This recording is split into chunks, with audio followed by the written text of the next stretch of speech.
Gotta let my dough freeze. Please, you better bow down on both knees. Who you think taught you to smoke? Who you think brought you to ODs? All right, here we go. Hey, everybody, thanks for being here. Thank you, Tony. Thanks for another fun edition here at Deborah Kobylt Live, and we're just going to get right to it. Ladies and gentlemen, we've got the show for you if you're trying to get along with your significant other, if you're on the way to getting married, or even if you're on the way to getting divorced. We've got a book for you that is a must-read, and in studio with me today is one of the authors, Charly Ligety. Did I say that right? That's right. Yeah, all right, Charly. Yeah, thanks for having me. Charly, I love your story. I love why you decided to write this book, but I'm going to let you take it away and tell us, why'd you do this? Yeah, I mean, so my co-author and I were former co-workers. At a bank? Yeah, at a bank. Okay. And, we always sat down at lunch together, sort of kind of going back and forth on a bunch of different business ideas. And at the time, he was just recently married. I just got engaged. Mm-hmm. And we both said, hey, you know what? Like, relationships are hard. I wish there was a more fun way to sort of make relationships a little bit easier to kind of work on our problems or sort of work through things. So we said, hey, why don't we start kind of making our own creation and seeing if we can actually solve this problem.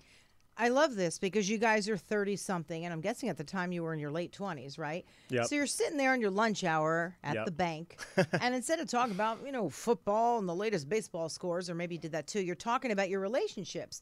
That's so sweet, I have to say. Yeah. Yeah. Yeah. I mean, we wanted to be good husbands and boyfriends. Yeah. I mean, I think a lot of guys maybe get the stereotype that they're always talking about sports or whatever, but you also want to sort of talk about your relationship and how to improve it. So, I asked my husband, I said, so like when you're hanging out with Flint or whoever else, are you talking about me and how to make things better at home? And what kind of an answer do you think I got? No. Flint and I just talk about sports. Yeah, I mean, it's like, no way. So, okay, explain how you did this, because this is it's called very engaging, right? You've got a his copy and a hers copy, which I thought was really clever. And why are they both pink? Everybody asked me that. Why pink? Because women are in charge? Is that it? Well, we're actually currently maybe honing the cover a little bit. I mean, we wanted pink because when you put the two of them together, I mean, these books go together, they're a pair. They kind of like the whole is sort of the sum of all parts, and it's like it kind of creates a heart. So I mean, so originally when we were originally when we were looking at marketing this online, it just makes like a really catchy thumbnail. So it's a heart. But right now, I mean, we took this to bookstores and they're like, I can't even read the title. So we're looking at ways to sort of make it pop a little more, but. Okay, so it's in the beginning stages of very engaging. Yep. And this is very engaging. So you two, you and your co-author Les, hanging out at the bank discussing how you can make life better at home with the girlfriends and wives. And you decide it's this very proactive sort of a thing, right? It's not just a regular book. It's sort of almost like a little toddler book, right? Yeah. It's kind of like a like the Newlyweds dating game. Yeah. Combined with, like a kind of very informal reference guide, like the For Dummies series. Yes, an absolute dummy series. There's no doubt about it. Yeah, but I mean, we want it to be more of a book, is more of a game. So, so it's more of an experience that you have with your partner. It's not like you sit down and you each read it, through the night by yourselves. It's more of a setting the foundation for, really hopefully very engaging conversations. It was, and I'll tell you a little bit about later because my evening last night, we went through this. Yep. We have friends visiting from New York, and John and I were going through this, like, how are you feeling? And I immediately pointed to a picture that I thought he was. Was that queasy? Which one was that? Grumpy. Grumpy, so okay. The grumpy one. I pointed to the grumpy one, and I'm usually high energy, and he says I wake up too happy. Could you imagine? How could you wake up too happy? Yeah. But I think I do. Like, I wake up full of energy. So I pointed for me that I was the angel, because that's how I look at myself. And it just brought on a lot of laughs. But then it does lead to a conversation of you need to recognize each other's moods, right?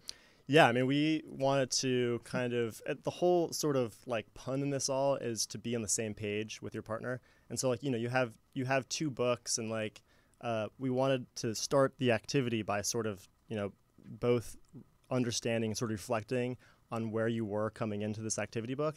So we wanted the whole activity and the whole experience to start on you being on the same page and sort of knowing whether or not you were kind of closed up and you're saying I ain't saying shit, or if you were sort of more kind of psyched to do this activity. We wanted to sort of break down, like that's the perfect icebreaker to kind of get it started. And we're going to get into this in a minute, but I have to know how two young guys working at a bank go from just chatting a little bit about getting along with the wife and girlfriend to actually writing a book. Like this took a lot of time away from your home life, right? Yeah, for sure. I mean, we didn't set out to create a book that was, each 270 pages long. We sort of tripped into it just by kind of first making a couple conversation prompts and playing with our wives. And we realized that, even with a very rudimentary designed page that had sort of a funny, quirky way to bring up a conversation, it actually led to really interesting, meaningful conversations with our wives. And we did this for a couple pages and we're like, wow, we can like really kind of explore a bunch of different topics this way. And so that's how it sort of turned into this like 12-chapter book, a much more robust, comprehensive book than we really originally sort of set out to do. Look, this is the real stuff in life that can really piss you off, okay? I simply just opened up to a page. Yeah. What page are we on here? Let's go to sticky situations, shall we? Yes. I mean, this is in the living together chapter. So everything about... and you and I are going to sort of skip around as though we're a couple. How's that? You want to do that? Perfect. Yeah. All right, you. How long have we been dating in this situation? How long have we been dating? You know what? You set it up. How long are we either dating or married, Charlie? Let's go for it. How long would you like to be dating me, Charlie? Yeah, so we met at a bar in Hollywood. Oh, what bar? 2 years ago. We did? Yeah. Okay, so Charlie and Frank and Musso's. Oh, Frank and I met at Frank. Wait a minute. The Martini Bar. Wait a minute. Charlie and I met at Frank and Musso's in Hollywood, and we've been dating for 2 years. Don't tell John. And what's your wife's name? Carly. They don't need to know this. So you and I met at a bar a couple of years ago, and we want to make sure we get along, that our relationship continues to go well. Yeah. And but we've run into some sticky situations. So what do? You open up to sticky situations. This can make or break, I swear to God, a marriage or any relationship, right? Yeah. Go ahead. Go for it. Well, I mean, so I like sort of behind this, and every activity is sort of inside it is either something that Les and I have both sort of complained about, or some kind of insight we've had from our own relationship. And we found that it's so hard to bring up these issues without sounding like you're nagging. If the toilet seat is up, gentlemen, put it down. Okay, it's really very simple. Because we don't want to sit on it and fall through it. Okay, it's really that simple. Yeah. I've said this to my husband. He's like, well, why can't you put it down after I've used it? I said, because I don't want to touch it after you've used it. It's your problem. You got to leave it up because that's the way you guys go. So then put it down. And then I have 3 boys to boot. So if you can't imagine the struggles in my house. Yeah, I mean, I would say the counter to that is that, an empty roll on the toilet roll is actually way more annoying, because you have to go then find, if you're in the situation of mid toilet session. Who wants to be mid toilet? One thing you can fix right away by putting the seat down. One thing you're sort of looking at a catastrophe. So okay. So I'm usually the one to also fill the toilet paper, because it usually is like one little roll, whatever left. And he's like, oh, so like fill it. And I'm always saying, ugh, why can't you do it? Yeah. But he won't. So what do you do in a situation like that where he won't? I want it done, and I'm ready to just throw the toilet paper in his briefcase. What do you do? I mean, I think, a lot of people sort of assume that someone doesn't want to do any of the chores, or that that person feels like they have to do all the chores. And so what we did is we created an activity actually sort of following that one, which is about sort of which chores that you would be willing to do and which chores you really hate doing. And what we found is like a lot of people, like, although they don't express it, they're not like waking up in the morning being like, I want to take the trash out. If they're prompted with the question of like, okay, here's a list of chores, which one are you willing to do? They're going to be inclined to say, yeah, taking the trash out's not so bad. So it's sort of, I'd say, splitting the work up and kind of making a fair trade on all the different responsibilities you have. Why didn't I marry you? Really? No, it's still an issue in my house. I'm like, the trash will be like, it'll be pushed down and down and down. And I'm thinking, how hard is it to just pick it up and take it out? But these are the things I'm telling you. Yeah, I mean, over time that are irritating and can really piss people off. And then you end up arguing about something else, but really what's behind it is the toilet paper or the garbage that wasn't taken out, or vice versa, Yeah. right? You're mad about something, but then you take it out on the garbage that wasn't taken out, right? I mean, Yeah. really, these are the things. This is so basic, right? Yeah. And if you don't do this right, good luck getting to the other side, right? Yeah, I mean, I feel like there's nothing out there that sort of brings out a lot of these like just really quirky details of a relationship, but even like the most weird things or the most annoying things you have with your partner, you realize that so many other people have the same complaint. Like we made these sort of like looking at our last week, what was annoying about our relationship and making it, and we What realized did you do? everyone has the same problem. So Okay, tell me some that you have. so like one of my big pet peeves that I actually have in here as what is it? Speak your truth in the living together section is my wife never dries out the sponge in the sink. And so we go through like a sponge every week because it gets really moldy. And it's like one of those like really annoying things that like I feel like I can never really confront with her because I'm like, hey, the sponges are like really gross. I can't clean anything Okay, with the so if sponges. you say, hey, the sponges are gross, what does she say back? Like, just find a new one, or too bad, or? Yeah, she's like, ugh, that's like, you're so annoying. Like, why are you complaining about that? Oh my God, so she's the guy in the relationship. I just figured that out because I'll say that and we have like a smelly, moldy sponge and he'll go, well, like, so what? Just like, get another one. And that's not the point. Yeah. See, I look at all of this as respect. Yep. Like, you have to be respectful, right? Yes. And a sponge can lead to disrespect. Yeah. Am I right? Yeah, I mean, I think like the key in all, yeah, and that was good. The respect is, It's about respect. Respect. Yeah, I mean, I think the key is to like sort of have empathy with one another too. And so like not included in this promotional copy, but what we have in the full version of the book is sort of a lesson about listening to each other and sort of listening for the purpose of understanding what they're saying rather than trying to come up with your, reply to some kind of rebuttal. And various exercises to sort of make you take a different perspective on your life and then also sort of stepping into the shoes of your partner to see where they're coming from. Because I think a lot of these fights just come from a basic misunderstanding in relationships that, are very easy to solve. There's different levels and relationships evolve, Yeah. And I think in the beginning, sometimes someone will do this. And then as time goes on, they get a little irritated and they're thinking, You get set in your ways, yeah. You get set in your ways. And here's my advice to ladies and men. If the socks weren't cleaned up in the beginning, they might be good for a year or two and pick up the socks and throw them in the hamper. But at the end of the day, those socks are going to end up on the floor 5 years from now. Does that make sense? Yeah. So I really believe whatever little like nuances piss a person off, a man or a woman, you got to figure out if you can live with it or not because they're going to kind of come back. Do you agree? I mean, Yeah. you've only been married a short time, so Yeah, I mean, I was dating my wife for a few years before we married, but yeah, I mean, like I think people can change, but I also think there's some aspects of people that just like either it's a lack of awareness or just sort of they've been doing it for so long they don't know how else to live. But it's. I'm going to go back to the respect word. Yeah. It's just you just have to be respectful. If it really bothers me about the sponge, Yeah. please try to remember as you're washing the dishes. It's like, and just try to remember. So give me some other things that really get you and your wife. I mean, do you like fight about the sponge or you're okay? No, I mean we don't fight about it. It's just like sort of pet peeves that each of us have about certain things. What pisses her off about you?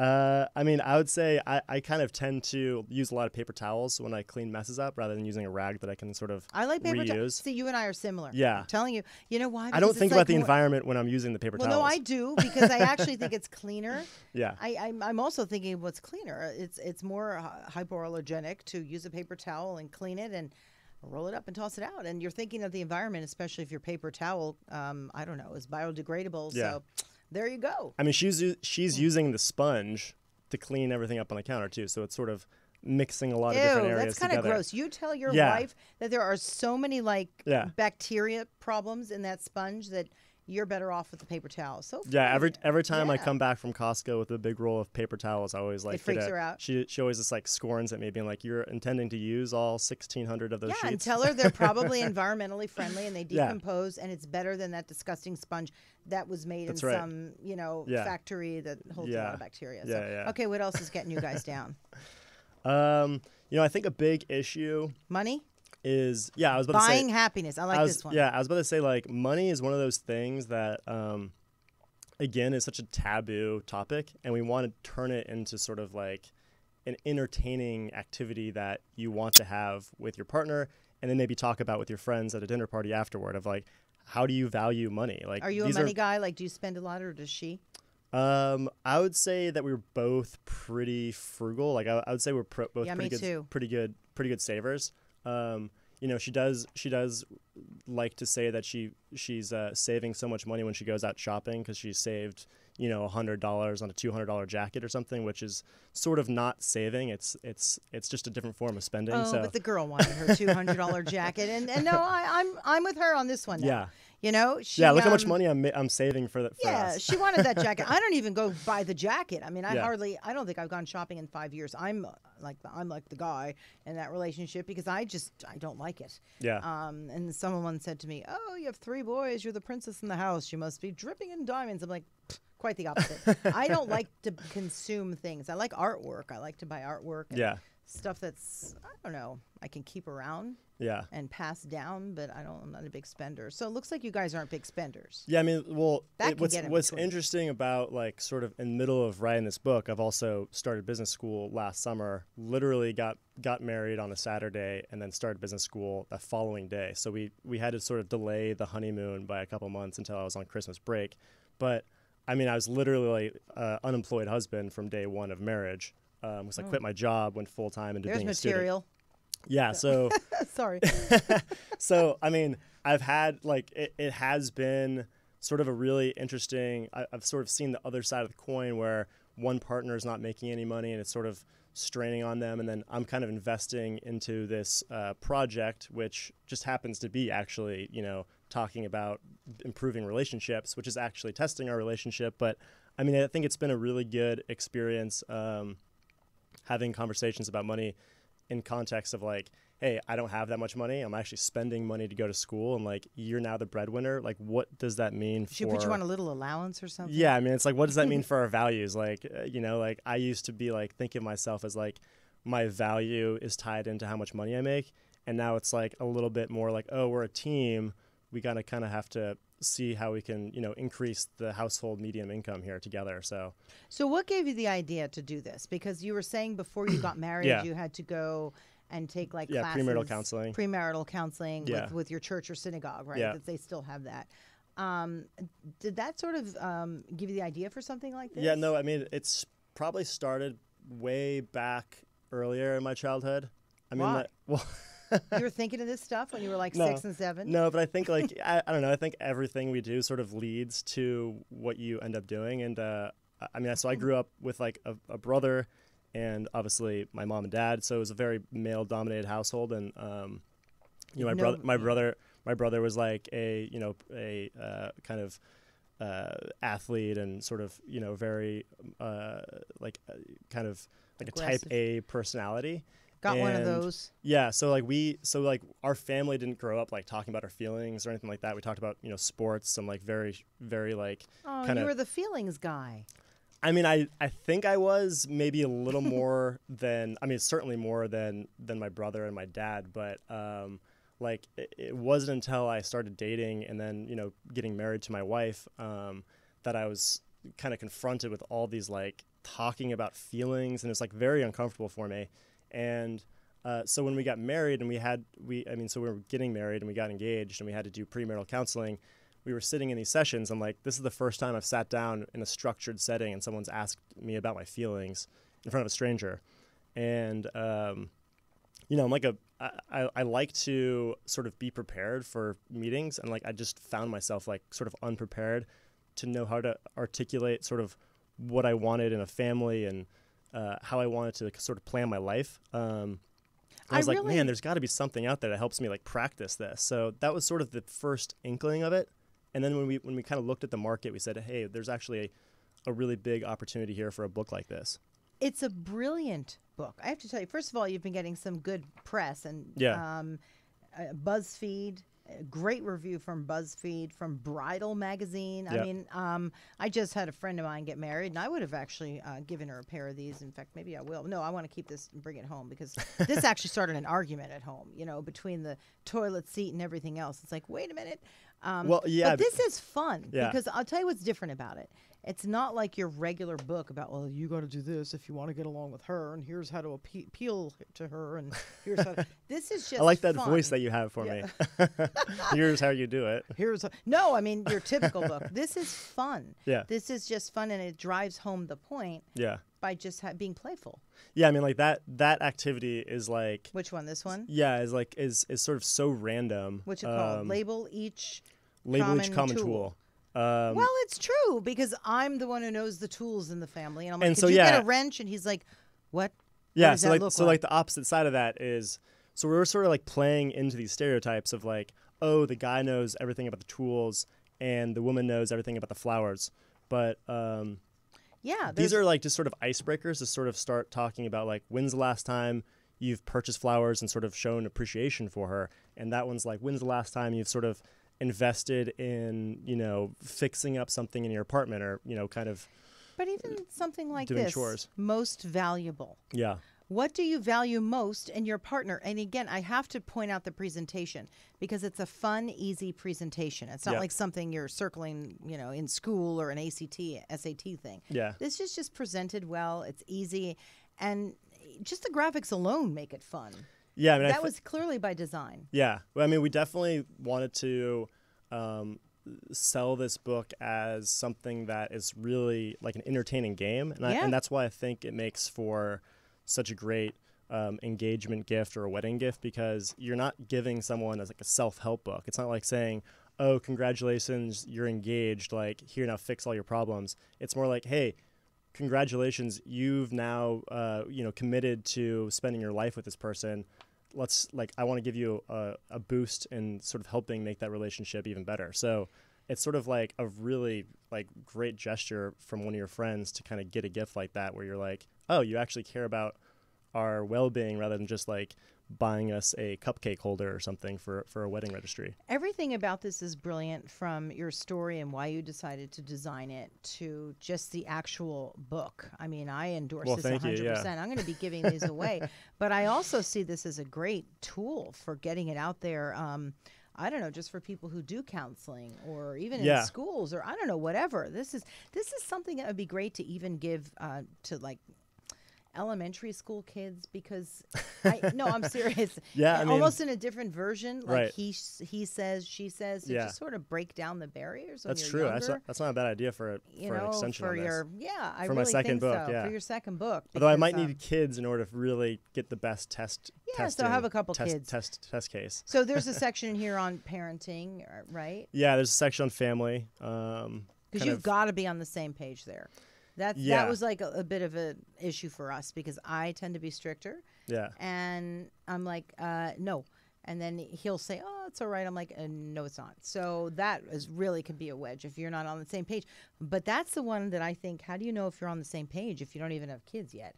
It's one thing to talk about money because everybody has a job or money or the toilet seat. But until you have a kid, you don't really know. You think you know. You know what I mean? Yeah, I mean, I would say borrow one maybe for a week or two. Like the, it's like your childhood is a very good indication of sort of like where, like how maybe you're going to raise your kids and how you're going to be a parent and like sort of how you view your parents did and what they did well and what they didn't do well.